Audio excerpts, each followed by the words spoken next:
Buenas tardes, somos Paula Arrizabalaga, Lucía Gutiérrez y Nadia Monge.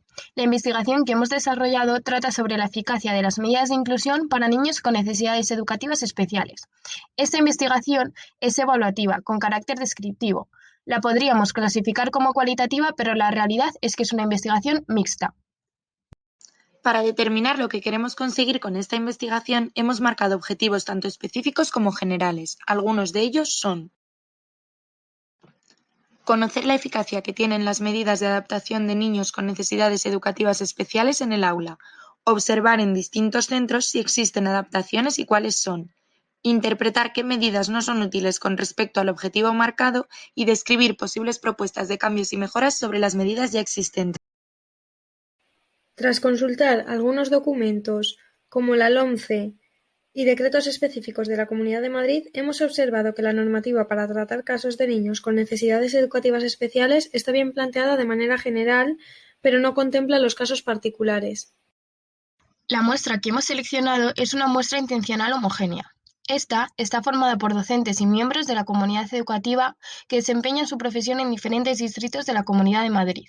Todos ellos rellenaron el formulario que les enviamos para poder analizar sus respuestas. A continuación, vamos a presentaros algunas de las preguntas que les hicimos y cuáles fueron los resultados que obtuvimos.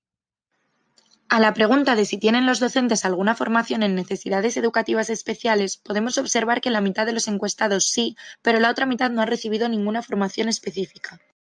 En cuanto a si han tenido algún alumno con necesidades educativas especiales durante sus carreras, encontramos que un 89,9% sí y tan solo un 11,1% no han trabajado con ningún alumno con estas características. También quisimos saber cuáles habían sido las necesidades que se habían encontrado.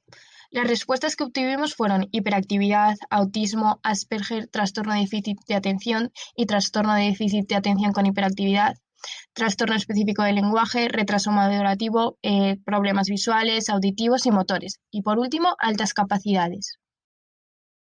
Preguntamos cuáles habían sido las medidas que se habían utilizado para la inclusión de los alumnos que tenían todas esas necesidades. Algunos reflejaron que no se habían llevado a cabo ningún tipo de medida, pero ese no era el caso de la mayoría. Las medidas más nombradas fueron adaptaciones en el currículo, atención de pedagogía terapéutica, coordinación con las familias, con el departamento de orientación y con especialistas externos y adaptación de materiales.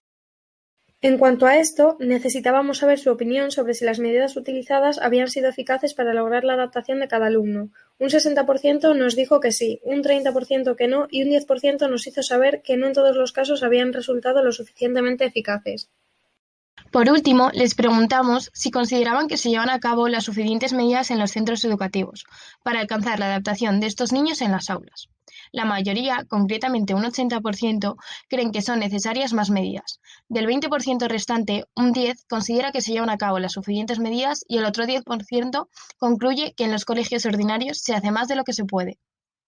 A partir de las respuestas obtenidas en el cuestionario y de su interpretación, obtenemos puntos clave para nuestra investigación.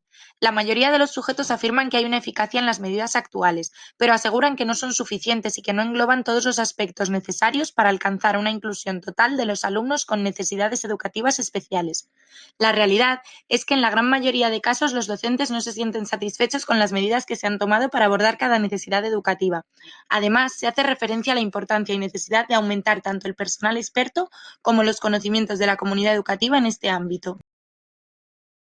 En cuanto a las conclusiones, hemos confirmado nuestras ideas previas. Además, es necesario investigar sobre cuáles son las medidas más favorables para que todos los niños y niñas puedan obtener una educación pública, gratuita y personalizada, incluidos los niños y niñas con necesidades educativas especiales.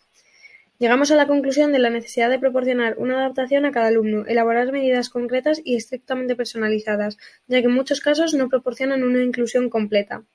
Por otro lado, es necesario que se desarrollen de forma más específica en la normativa, para favorecer una mejor orientación a los docentes, así como destinar más recursos humanos y económicos para poder establecerlas. También hemos podido comprender que el desarrollo de las medidas depende en gran parte de los centros educativos y de sus respectivas circunstancias. Con esto nos referimos no solo a destinar más dinero en educación, sino también a poner más atención a los casos de niños con NE, para que todos los colegios, independientemente de sus circunstancias, puedan establecerse y llevarse a cabo unas medidas eficaces.